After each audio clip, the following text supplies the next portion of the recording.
विद्यार्थियों सादर नमस्कार। यूजीसी नेट हिंदी के लिए आपका स्वागत है। मैं डॉक्टर कालूलाल कुलमी। के हिंदी के नाम से हमारा चैनल है। आप सर्च कीजिए, लाइक कीजिए, सब्सक्राइब कीजिए, शेयर कीजिए। ओके।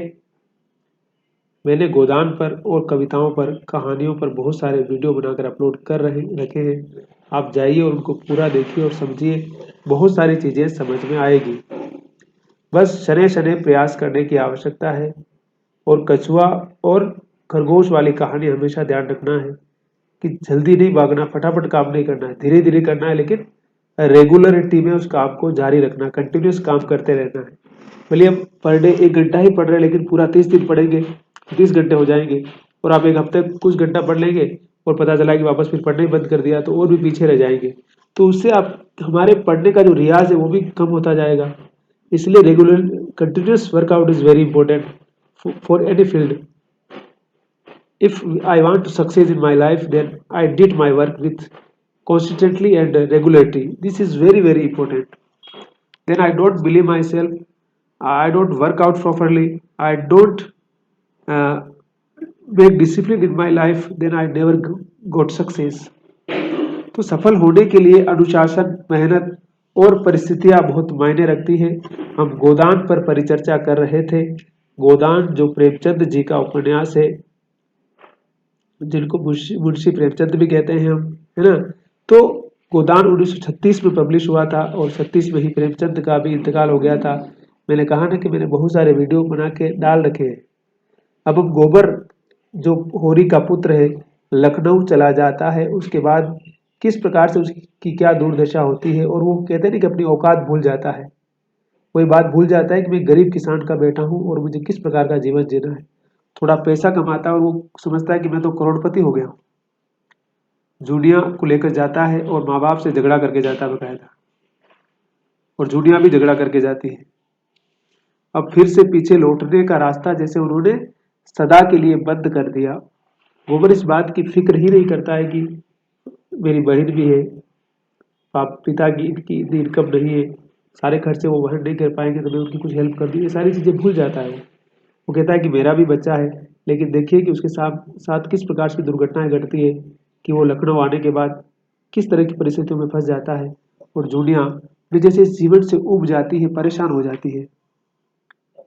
इसलिए इंसान को कहते हैं ना कि लम्हे ने खता की और सदियों ने सजा पाई, और हर गलती की कीमत चुकानी पड़ती है इंसान को। गलतियां बहुत कुछ सिखाती भी है हमें, और वो कीमत भी मांगती है। इसलिए इंसान को सीखना बहुत ज़रूरी है, और हमेशा हम्बल बने रहना उसके लिए सबसे ज़रूरी है।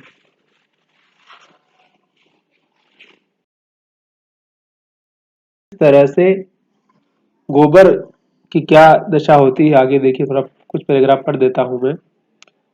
गोबर को शहर आने पर मालूम हुआ कि जिस अड्डे पर वह अपना खोचा लेकर बैठता था, वहां एक दूसरा खोचे वाला बैठने लगा है, और ग्राहक अब गोबर को भूल गए हैं। वह घर भी अब उसे पिंजड़े सा लगता था। जूनिया उसमें अकेली बैठी रोया करती। लड़का दिन भर आंगन में या द्वार पर खेलने का आदी था। यहाँ उसके खेलने की कोई जगह न थी। कहाँ जाए, द्वार पर मुश्किल से 1 गज का रास्ता था। दुर्गंध उड़ा करती थी। गर्मी में कहीं बाहर लेटने बैठने की जगह नहीं। लड़का माँ को एक क्षण के लिए न छोड़ता था, और जब कुछ खेलने को न हो तो कुछ खाने और दूध पीने के सिवा और क्या करे।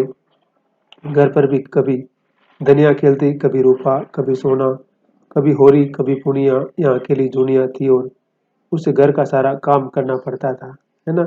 अब देखिए कि किस प्रकार से जब आप अकेले हो जाते हैं, शहर में हो जाते हैं, तो कितनी सारी जिम्मेदारियां आ जाती हैं, और आपके पास अगर जीवन का अनुभव कम है तो उन सारी समस्याओं को टैकल करने में बड़ी समस्या आती है। गोबर तो किसी बात की चिंता करता ही नहीं है, सिर्फ ताड़ी पी लेता और उस दुनिया के साथ सेक्स करने के अलावा जैसे उससे किसी काम से कोई मतलब ही नहीं है। वो कोई जिम्मेदारी जैसे लेने को तैयार ही नहीं है अब, जबकि उस पर बहुत सारी जिम्मेदारियां हैं। घर में बहन का विवाह करवाना है, पिता की स्थिति अच्छी नहीं है, कैसे मदद कर सकता है, कैसे चीजों को बेहतर कर सकता है, उस पर भी वो विचार कर सकता है। लेकिन जैसे वो उन सारी चीजों को भूल चुका है, मतलब अपना अतीत जैसे वो भूल के आगे निकल चुका है। जो अतीत उसके लिए भूलना मुश्किल ही नहीं, नामुमकिन है, वो फिर से आएगा आड़े आगे। और मैंने कहा ना कि गोबर जवानी के नशे में मस्त था। अपनी अतृप्त लालसाएं विषय भोग के सागर में डूब जाना चाहती थी। किसी काम में उसका मन न लगता था, वो हमेशा सेक्स सेक्स सेक्स। वो जवानी का जो नशा होता है ना, उसमें डूबा हुआ था। खोचा लेकर जाता तो घंटे भर में ही लौट आता। मनोरंजन का कोई दूसरा सामान न था।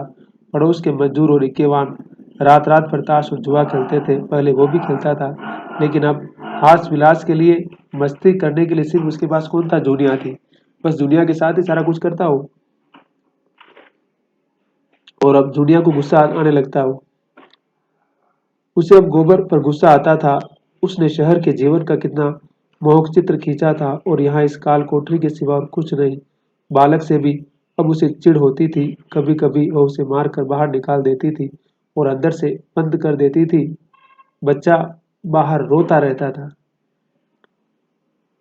उस पर विपत्ति यही कि उसे दूसरा बच्चा होने वाला था। अब देखिए, एक बच्चा तो 2 साल का है, और अलग पेट में और दूसरा बच्चा भी आ चुका है, और न कोई आगे देखने वाला है, न कोई पीछे देखने वाला है। अब जूनिया करे तो क्या करे? और गोबर को जैसे इन सारी चीजों की कोई चिंता ही नहीं है। कोई आगे न पीछे। अक्सर सिर में दर्द हुआ करता। खाने से अरुचि हो गई थी। ऐसी तंद्रा होती थी कि कोने में चुपचाप पड़ी रहे, कोई उससे न बोले। मगर यहाँ गोबर का निष्ठुर प्रेम स्वागत के लिए द्वार खटखटाता रहता था। और गोबर को पड़ी हुई थी, बस गोबर को सेक्स करना था बस। क्योंकि उसके पास और कुछ काम भी नहीं था, उसकी कोई वहाँ गर्लफ्रेंड भी नहीं थी, और पुरानी जो रिश्तेदारियां थी, दोस्तियां थी, वो सब खत्म हो गई थी। काम धंधा अच्छा चल नहीं रहा था, और वैसे भी उसका मन उस काम में लग भी नहीं रहा था।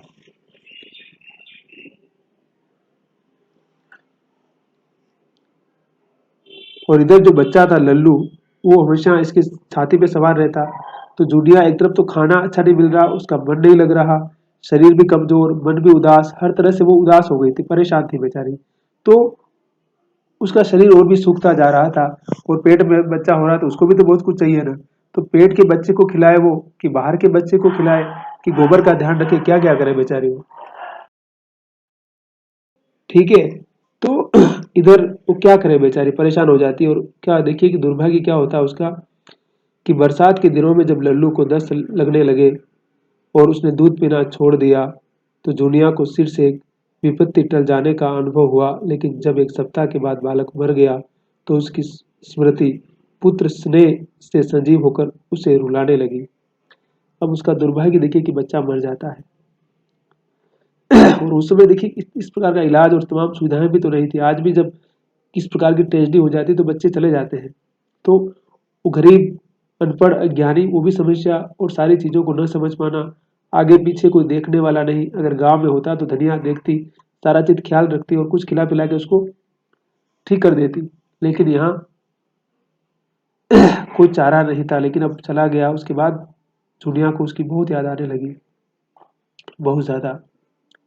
और अब जब गोबर बालक के मरने के 1 ही सप्ताह बाद फिर आग्रह करने लगा, किसके लिए? सेक्स करने के लिए, साथ में सोने के लिए। तो जूनिया ने कहा कि तुम बिल्कुल एकदम पशु हो, साले हरामी हो तुम। तुम्हें जरा भी दया संवेदना कुछ भी नहीं है तुम्हारे अंदर।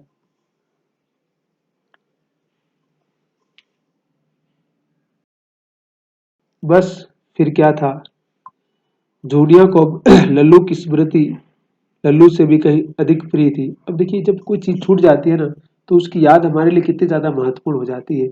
वही इसके साथ होता है। और उसका वो जो चेहरा था बाहर और अंदर का, वो जैसे लगता है कि उसके दिलो दिमाग में बैठ गया, और वो हमेशा उसको याद करके उदास हो जाती, रोने लगती, परेशान हो जाती।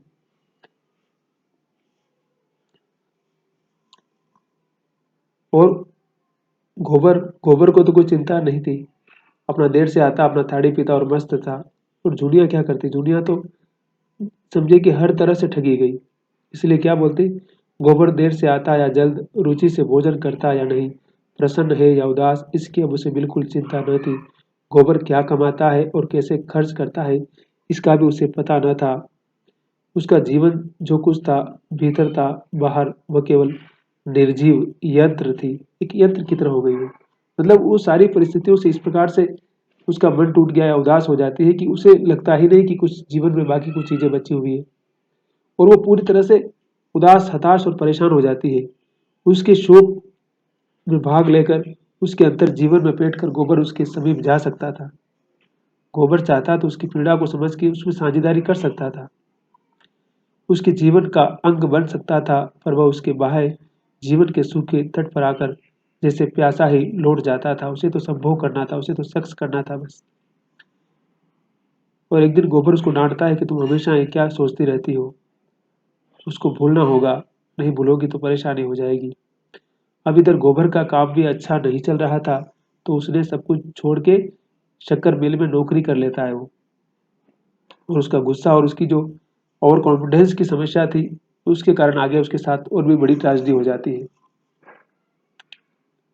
गोबर खोचे से निराश होकर शक्कर मिल में नौकरी कर ली। मिस्टर खन्ना ने पहले मिल से प्रोत्साहित होकर हाल में दूसरी मिल खोली थी। खन्ना खन्ना के बारे में बात कर चुके हैं हम पहले दूसरे वीडियो में ना, कि खन्ना ये शक्कर की मिल चलाने वाले बहुत बड़े बिजनेसमैन और बैंकर थे। तो वो इसी प्रकार के बिजनेस किया करते थे, और उन्होंने एक मिल अच्छी चल रही थी तो दूसरी मिल खोल ली। तो उसे जाहिर सी बात है लोगों की जरूरत थी, लेकिन मिल में कुछ आगे अव्यवस्था होती है और किस प्रकार से हड़ताल होती है, और उसके बाद गोबर के साथ क्या ट्रेजेडी होती है वो हम आगे बढ़ेंगे। लेकिन गोबर यहाँ पर अपने आप को सेटअप करना चाहता और ठीक ठाक कुछ पैसा कमा रहा था, लेकिन उसको फिर ताड़ी पीने की, ताड़ी मतलब देशी शराब होती है, वो पीने की आदत हो जाती है। और जब उसको ताड़ी पीने का आदत लग जाता है, उसके बाद वो उसकी पत्नी के पेट में बच्चा है, कुछ होने वाला है, पैसा चाहिए, उसकी कोई चिंता ही नहीं करता है। वो दिन रात बस उसी में गुम रहता है।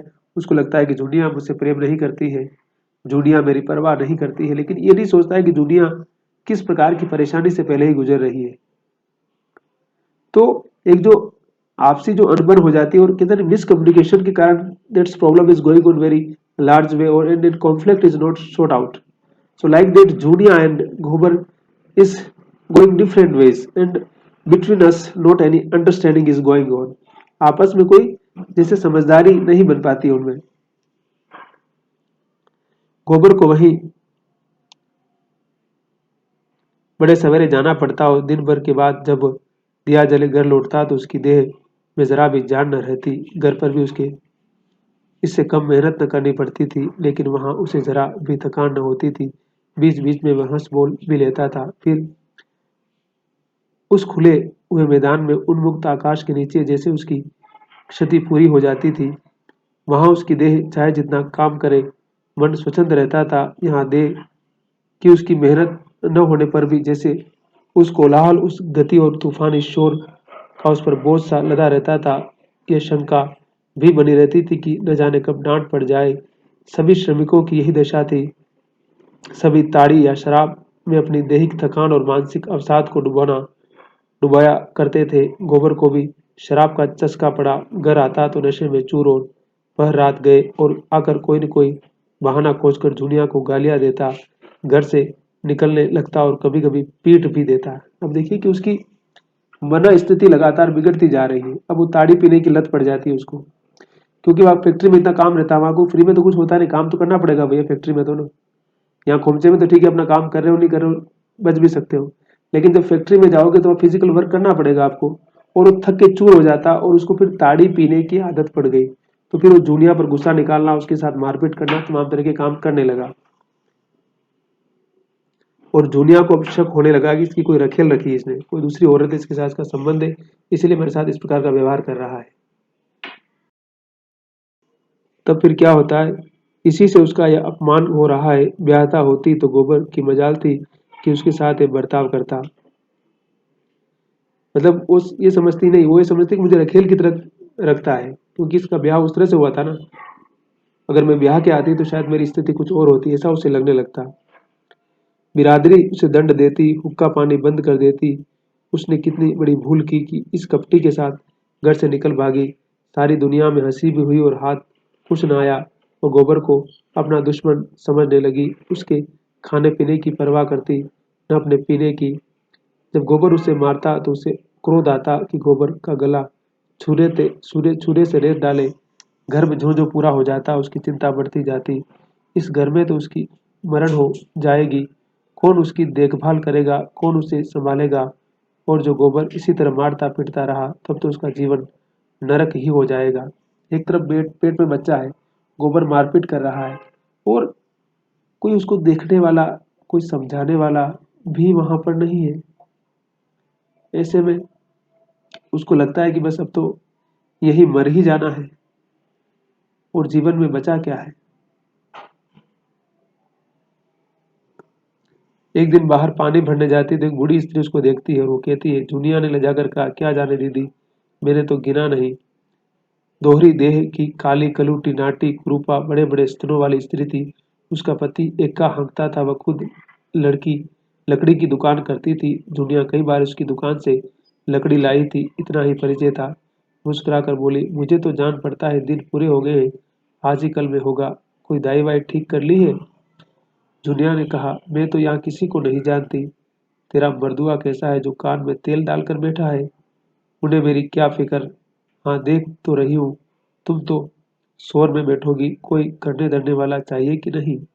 सास ननद देवरानी जेठानी कोई है कि नहीं? किसी को बुला लेना था।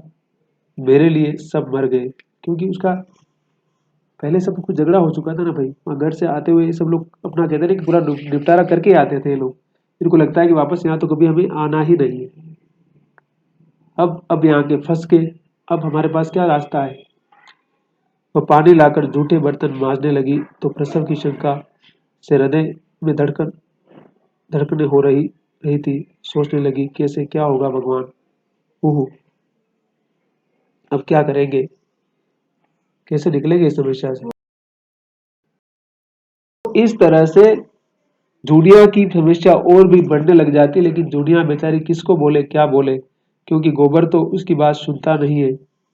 और आगे क्या होता है हम अगले चैप्टर में बातचीत करेंगे। तो मैंने बहुत सारे वीडियो बना के रखे हुए हैं गोदान के ऊपर, आप देखिए। और वीडियो हमेशा पूरा देखिए। लाइक करना है, सब्सक्राइब करना है, शेयर करना है, ठीक है। और अपना ख्याल रखिए और कुछ न कुछ करते रहिए। और be positive, be hopeful and be sublime. Never give up, never give up, never give up, never give up.